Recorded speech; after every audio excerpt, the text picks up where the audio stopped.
नमस्कार, मैं सृष्टि और आप देख रहे हैं हेलो नवलगढ़। अभी कुछ दिन पहले देश का स्वर्ग कहे जाने वाला पहलगांव में एक आतंकी हमला हुआ जिसने पूरे देश को झकझोर करके रख दिया। हालांकि भारत ने मुंह तोड़ जवाब भी दिया ऑपरेशन सिंदूर, और जहां पर दुश्मनों का अड्डा था वहां पर उन्होंने अटैक किया। और उसी सिलसिले को लेकर आज हमारे साथ में सेना से रिटायर्ड हुए बहुत सारे फौजी अपने साथ में है, तो अपन इनसे जानेंगे और इनसे बातचीत करेंगे इन्होंने उस समय कौन कौन से युद्ध में ये लोग शामिल हुए और आज इनकी पहलगांव को लेकर क्या क्या प्रतिक्रियाएं हैं। सर, पहलगांव में जो हमला हुआ उसको लेकर क्या कहना चाहेंगे, और उसके थोड़े दिन बाद में ही ऑपरेशन सिंदूर नाम रखकर मुंह तोड़ जवाब दिया। सबसे पहले तो मैं धन्यवाद देना चाहूंगा हेलो नवलगढ़ चैनल को कि इन्होंने एक बहुत ही खूबसूरत, बहुत ही उम्दा एक पहल शुरू की है जिसमें देश के वर्तमान हालात के ऊपर पूर्व सैनिकों से उनके अनुभव साझा करने की शुरुआत की है, तो इसके लिए बहुत बहुत धन्यवाद के पात्र है। दूसरा, जैसे कि आपने पूछा है कि पहलगाम में जो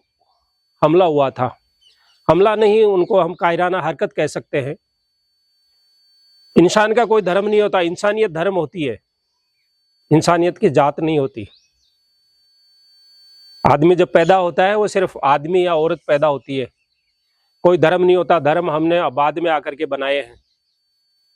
तो सबसे पहले तो जम्मू कश्मीर के, जैसा आपने बताया, स्वर्ग में आकर के कायराना जो हरकत की है पाकिस्तान के दहशतगर्दों ने, वो बहुत ही निंदनीय है। दूसरा, उन्होंने धर्म पूछ करके जो नरसंहार किया है, जो हमारी माताएं, बहनें, बेटियां वहां पे घूमने गई थी, जिनका एक सप्ताह भी नहीं हुआ था सिंदूर मांग में भर के, उसको उजाड़ा है उन्होंने धर्म पूछ करके। और ऊपर से ये कहा है कि मोदी को बता देना। हमारी बहादुर बेटी ने एक ये भी बोला कि इनको जब मेरे हस्बैंड को मार दिया तो मुझे भी मार दो, मुझे जी के क्या करना है। उन्होंने कहा नहीं, आपको नहीं मारेंगे, आप मोदी को जाके बताना।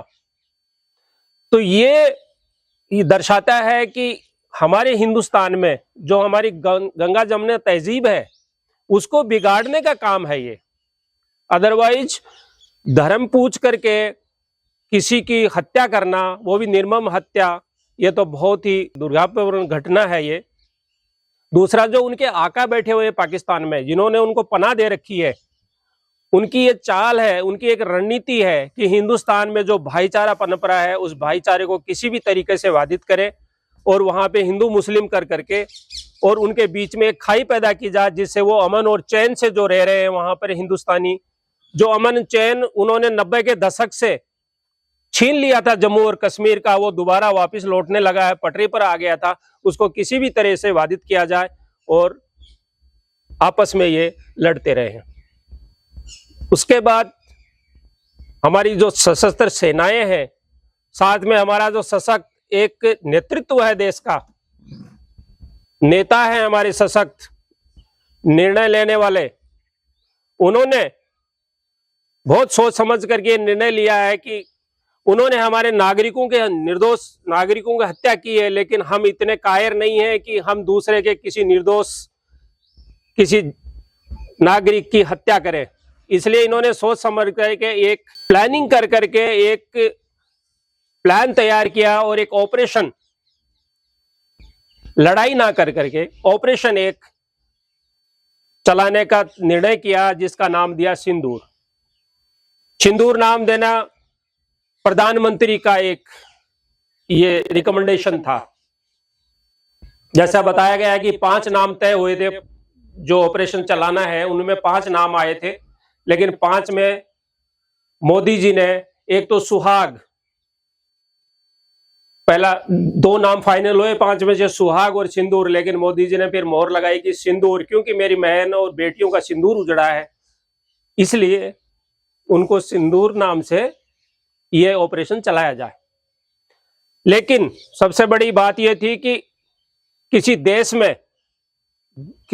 में जाकर के उसके ऊपर हमला करना, यह फिर अंतर्राष्ट्रीय कानून का उल्लंघन होता है। इसलिए हमारे जो आज के उच्च तकनीक के हमारे फाइटर्स हैं, फ्रांस से लिया हुआ राफेल है हमारे पास में, रूस से लिया हुआ सुखोई है, उनके ऊपर अति आधुनिक मिसाइल लगा करके उनके जो 9 टारगेट थे, जहां पे दहशतगर्दों को ट्रेनिंग होती है, उनके मुख्यालय हैं वहां पे, उनको टारगेट कर करके और रात को 1:30 बजे जो है वहां पे उनको नौस्तनाबूद किया है। ये बहुत बड़ी उपलब्धि है इस देश के लिए, बहुत गर्व की बात है और हमारे सशस्त्र सेनाओं के लिए एक बहुत बड़ा अचीवमेंट है। उसके बाद में ब्रीफिंग करने के लिए, हमारे देश को जानकारी देने के लिए कि हमारे सशस्त्र सेनाओं ने क्या कार्रवाई की है पाकिस्तान पर, उसके लिए हमारे फौज की 2 बहादुर अफसर कर्नल सोफिया कुरैशी और विंग कमांडर भूमिका सिंह, उनको ब्रीफिंग के लिए नामित किया गया।